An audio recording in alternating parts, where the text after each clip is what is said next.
Halo semua, di video kali ini kita akan coba untuk membahas tentang error handler middleware. Di mana di sini kita akan coba untuk membuat catch errornya lebih global. Jadi pada saat kita ngoding kemarin untuk try and catch-nya, terutama pada saat kita buat validasi, nah errornya itu kita simpan di dalam catch-nya. Nah try-nya itu untuk codingannya yang berjalan. Nah, ini kita bisa buat secara global menggunakan yang namanya error handler middleware-nya yang menangkap yang namanya catch-nya. Baik itu teman-teman pakai promise dan end catch atau try and catch ini.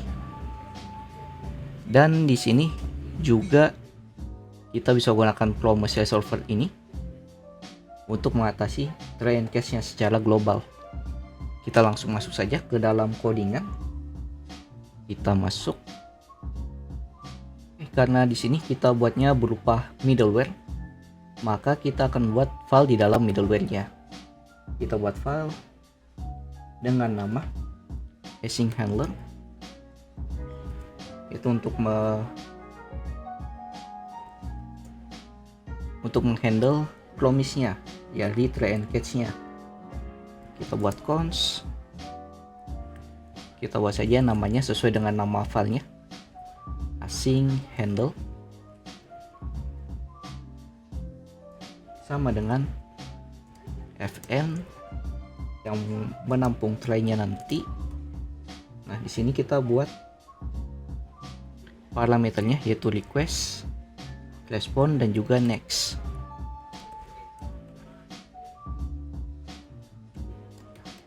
Arrow functionnya kita jalankan promise seperti yang di dokumentasi tadi, promise kemudian resolve. Untuk mengatasi promise-nya, fs ini kita ambil berupa request, respond dan next yang kita inputkan nanti. Nah, jika ada error, ini kita atur catch-nya juga, titik catch berupa next-nya. Nah, untuk mengatur error handlernya nanti. Nah, ini bukan fs tapi fn, sorry typo. Nah, kemudian kita ekspor modul ekspor yaitu async handle yang ini. Nah, selanjutnya di sini kita akan buat error globalnya. Kita buat lagi satu middleware dengan nama error middleware. New file error middleware .js, lupa kasih formatnya. Nah, sini kita buat error handlernya yang global dulu. Kita buat di sini ekspor, yang akan kita ekspor juga nantinya, yaitu namanya error handler. Nah, sini kita terima 3 parameter atau 4 parameter, yaitu errornya yang menampung catch-nya nanti, kemudian request, respond dan juga next, supaya dia bisa masuk ke dalam fungsi selanjutnya. Nah, kemudian di sini untuk error handlernya, sebelum kita masuk ke dalam pembuatan error handlernya, kita coba cek saja dulu di kategori controllernya. Kenapa kita butuh error handlernya ini? Nah, contoh mungkin di dalam update-nya. Nah, di sini kita bisa cek untuk validasinya dan juga mungkin kita bisa cek untuk errornya. Cuman di sini dia tidak tampung errornya, dia langsung tampilkan untuk nilai dari errornya apa yang akan dia tampilkan. Sini kita tampilkan yang bagian validasi di dalam store-nya saja, yang ini yang waktu validasi. Nah, ini kan dia juga bisa ya untuk melakukan validasi di update-nya, cuma di sini saya salah. Kenapa 500 harusnya 400 untuk error validasinya. Kita atur yang di sini. Sini kita bisa tampilkan langsung errornya. Kita coba save. Kita coba jalankan exam sebagai database-nya atau lokal database kita. Jalankan servernya di terminal npm run dev.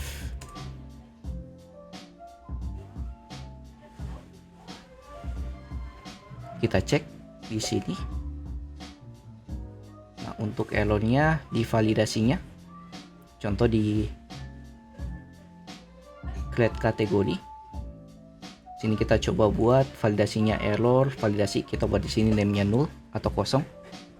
Send. Nah, di sini 401 belum login. Kita login dulu. Login. Dia harus login sebagai admin. Send. Oke, sudah dapat tokennya. Kita tinggal pasang barrier token berupa JWT. Kita send lagi. Oke, di sini kita dapat errornya. Ini kita bisa atur bagian sininya, yaitu SQLize validation error. Dan sebenarnya juga di dalam update-nya kita juga bisa atur jika ID-nya tidak ditemukan. Contoh, di hampir semua kategorinya ini itu cuma ada ID 3, 4, dan 7. Nah, bagaimana jika update-nya kita masukkan contohnya ID-nya 21. Kita cek errornya seperti apa. Sini kita close, di update-nya kita komen saja yang ini. Dan untuk errornya ini kita tampilkan dari catch error yang dia dapatkan. Kita save, kemudian kita coba send. Oh, harus login lagi. Barrier token JWT send. Nah, ini datanya null atau tidak ditemukan. Nah, ini bakal bermasalah kalau kita buat seperti ini. Harusnya di sini, dan juga statusnya oke 200. Harusnya dia 404 atau not found. Kita coba untuk mengatasi hal untuk error dari catch-nya. Kita masuk ke dalam codingan. Kita masuk ke error middleware-nya untuk nge-handle errornya. Ini kita bisa atur dulu untuk status code-nya yang default. Nah, default-nya itu dia tadi 200, harusnya 404 atau kita bisa ubah jadi 500, yaitu server down atau server error. Nah, sini kita buat jika status code-nya tidak dimasukkan di error handler-nya. Kita coba sini buat let dengan status code sama dengan respon titik status code sama dengan 200 yang defaultnya tadi yang kita dapatkan, dan datanya sini 500. Ya, jika status code-nya 200 kita buat dia jadi 500. Kemudian tapi kalau dia bukan 200 maka responnya kita ambil dari status code yang kita dapatkan. Kemudian kita buat juga let untuk message-nya. Message-nya kita ambil dari error message yang dia dapatkan. Nah, seperti ini error message-nya. Selanjutnya kita tinggal buat respon dengan status. Ini statusnya ambil dari status code. Jangan lupa JSON. Kita panggil message-nya. Kemudian di sini untuk mempermudah kita kasih berupa stack-nya supaya kita bisa dapat errornya berada di mana. Error stack seperti ini. Kemudian kita coba masuk lagi ke kategori controllernya di sini. Nah, kita bisa pasang di update-nya tadi. Ini kita tidak perlu pakai try and catch. Kita coba import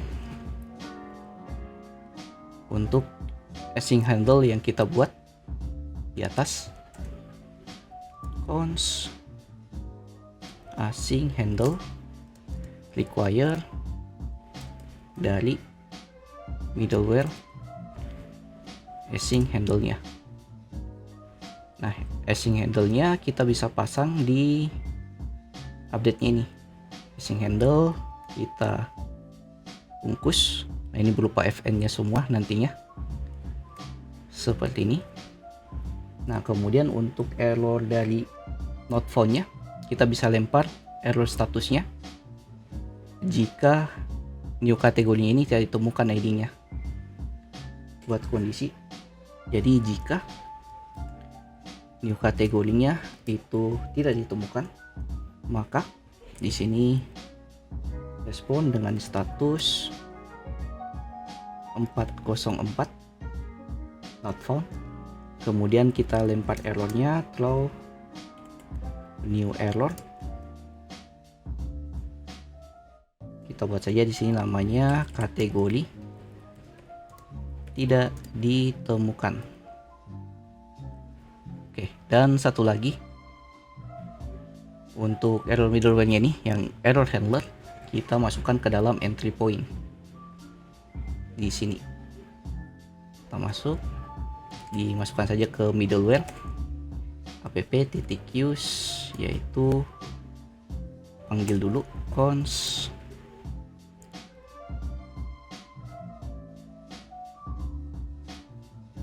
error handler dari require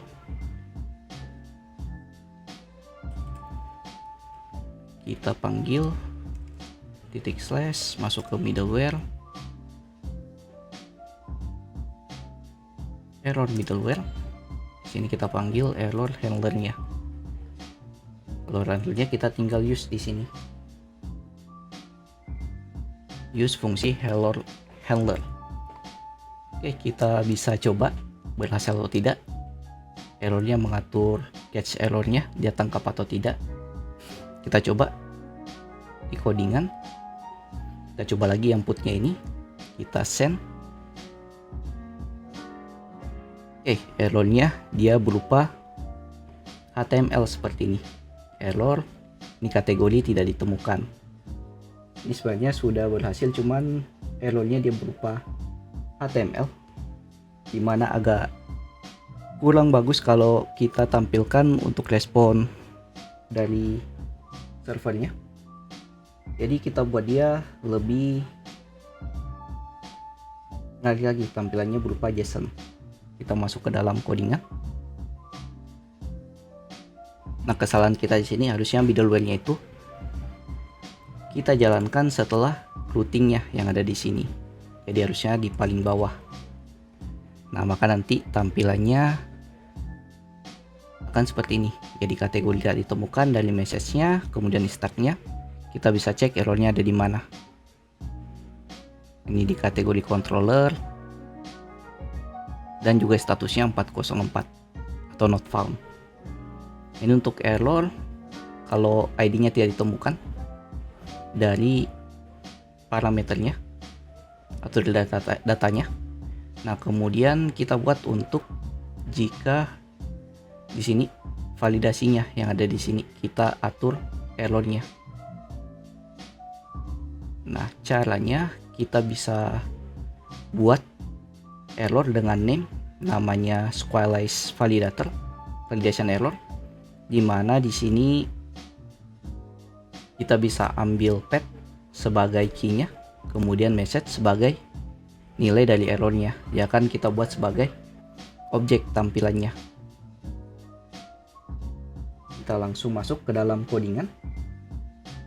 Kita atur di error middleware-nya.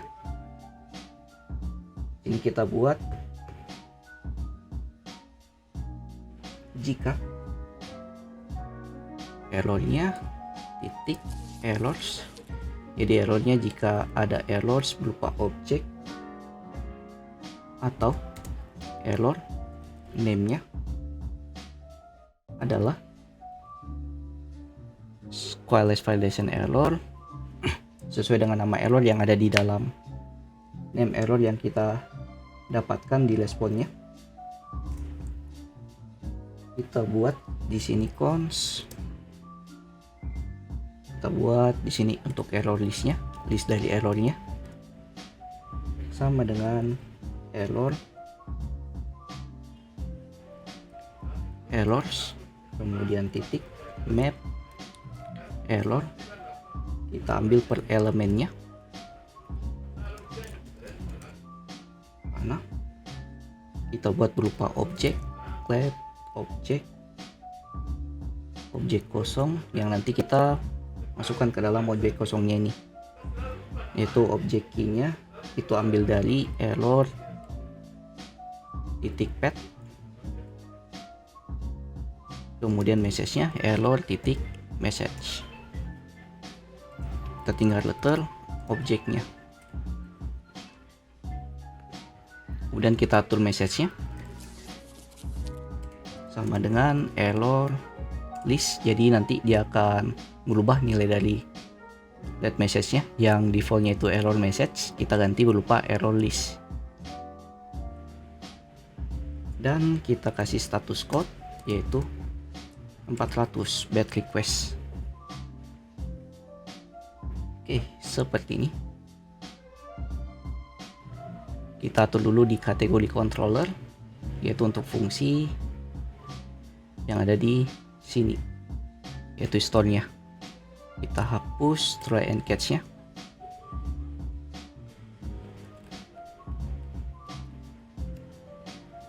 Dan kita buat di sini berupa async handler dalam kurung, di sini tutup.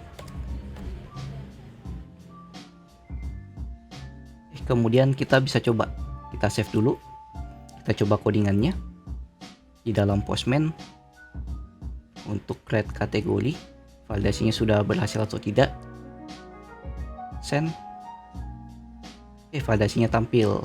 Nah, ini untuk key-nya, name-nya, inputan data name kategori tidak boleh kosong karena tadi di sini validasinya kita harus tidak boleh dibuat kosong, harus diisi. Nah, ini untuk error dari validasinya. Selanjutnya terakhir bagaimana jika yang kita masukkan itu tidak ada di dalam endpoint yang sudah kita buat atau root yang kita buat. Nah, contoh seperti ini, kita buat rutenya /ep/order, contohnya kita belum buat rutenya yang ini. Kalau kita send, nah ini errornya berupa HTML. Nah, dia sudah 404 cuman dia berupa HTML dan agak kurang enak dilihatnya. Nah, jadi kita buat error global juga untuk mengatasi jika endpointnya belum terdaftar atau tidak ditemukan di dalam servernya. Kita masuk ke codingan, kita buat di error middleware-nya. Karena ini berupa global, kita buat di atasnya export, kemudian titik, kita buat saja namanya not found, tidak ditemukan. Kita terima request, respon, dan juga next-nya. Ini kita tidak terima errornya karena errornya kita langsung atur di sini. Sini const error sama dengan kita new error untuk jalankan codingan di bawahnya yang new errornya, yaitu not found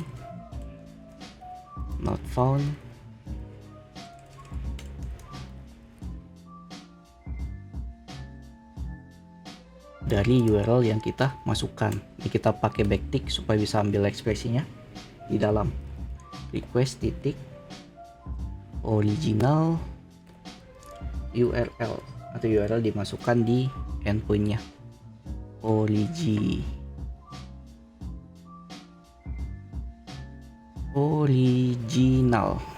URL. Oke. Save, kemudian kita atur respon statusnya ke 404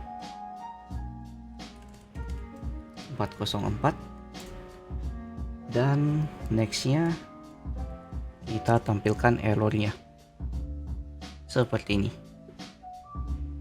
Nah, karena di sini kita ingin buat secara global, berarti kita masukkan di entry point-nya yaitu app.js.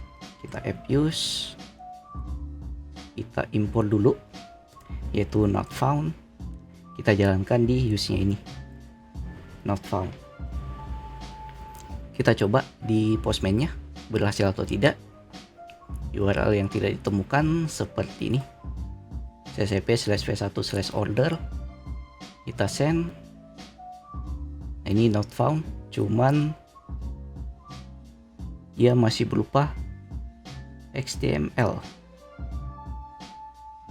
Kita coba cek lagi errornya.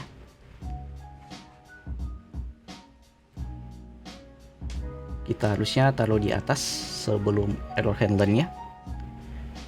Kita coba jalankan lagi. Nah, baru dapat. Jadi not found untuk URL/API/v1/order.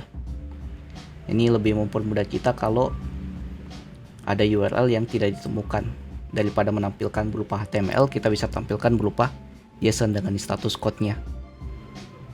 Nah, ini lebih mempermudah kita sebagai developer untuk menerima respon dan juga request-nya yang akan kita lempar ke dalam front end-nya. Jadi kita mudah untuk melakukan catch dan juga error handler-nya. Dan front end-nya juga lebih mudah jika dia terdapat API atau endpoint yang tidak ditemukan. Errornya akan tampil seperti ini. Jadi kita balikan lagi errornya seperti yang tadi. Kategori 21 atau karena di sini 21 tidak ada, kita masukkan defaultnya 7 saja. 7. Kita coba update datanya, apakah berhasil atau tidak. Ini keyboard kita ganti jadi monitor contohnya. Kategori monitor. Kita send. Datanya juga berhasil, sukses. Kita save. Oke. Mungkin sekian sedikit penjelasan tentang error handler middleware-nya di dalam Express.js. Sampai ketemu di video berikutnya. See you in next video. Have a nice day. Bye.